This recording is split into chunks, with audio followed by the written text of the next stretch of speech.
आपण माने शुणिबाकु जाउछंती केन्द्र साहित्य अकादेमी पुरस्कार प्राप्त पुस्तक प्राप्ति लेखिका पारमिता सतपथी पढ़ी शुणाउछंती निवि। गल्पर नाम मुक्ति।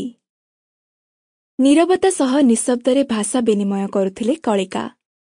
पुष्करिणीर प्रतिटी पद्म उपरे, पाणीरे भासुथिबा पद्म पत्र उपरे, शिउली फूल उपरे, से बसिथिबा पाहाच उपरे, हुडार सजत्न वर्धित घास उपरे, पुष्करिणी को घेरी रहिथिबा सबुजिमारे ओ आहुरी ता पछकु पछ प्रसारित घंच निबिड़ जंगल उपरे जेमिति नीरवता बांगमय होई पड़िथिला। बिना शब्दरे एमिति बांटी देई हुए व्यक्त करिबाकु थिबा विस्मय मानंकु। उद्यान प्रसादकु पछ करी पुष्करिणीर पाहाच उपरे बसिछंती कलिका। सूर्योदय एई होईछि ओ एबे भी ईषत आभा पाणीरे प्रतिफलित हेउछि।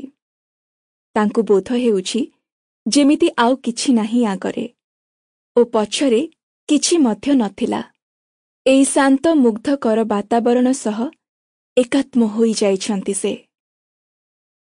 एइथिपाई कलिका केतेदिन अंतररे थरे एइठिकु चली आसंती। तांकर समय हेउछि ब्राह्म मुहूर्त। उद्यान गृहरे पहुंचिबा मात्रे देह रखी ओ सहचरी मानकु छाड़ी एका मुहा होई एई पोखरी कूलको आसंती से। बसंती किछि समय ओ नीरवरे स्नान पाई पानी को ओह्लांती। तांको परिचारिका माने जानती एई नैसर्गिक सौंदर्य ओ एकांत पाई राणीको व्याकुलता। सेमाने मध्य रही जाती गृहर सम्मुख भागरे। एकुटिया छाड़ी दियंती राणीको। कलिका उत्तरीयको पाहाच उपरे रखिले ओ डाहाण पादरे पाणीको स्पर्श कले। महादेवी चंचल बाहारी आसंतु, बड़ अघटन घटुची। चंचल मुख्य देहरक्षींकर व्यस्त विव्रत उच्च स्वर भासी आसिला पछरु। चमकी पड़िले कलिका। पाणीरु तत्क्षणात अपसारी नेले निजको। मुहूर्तकरे बाँ हातरे उत्तरीय उठाई नेले ओ डाहाण हाथ तांकर अंटारे बंधा होइथिबा छुरी उपरको चलीगला। कौन हेछि? बुली पड़ी प्रश्न कले मुख्य देहरक्षींकु से।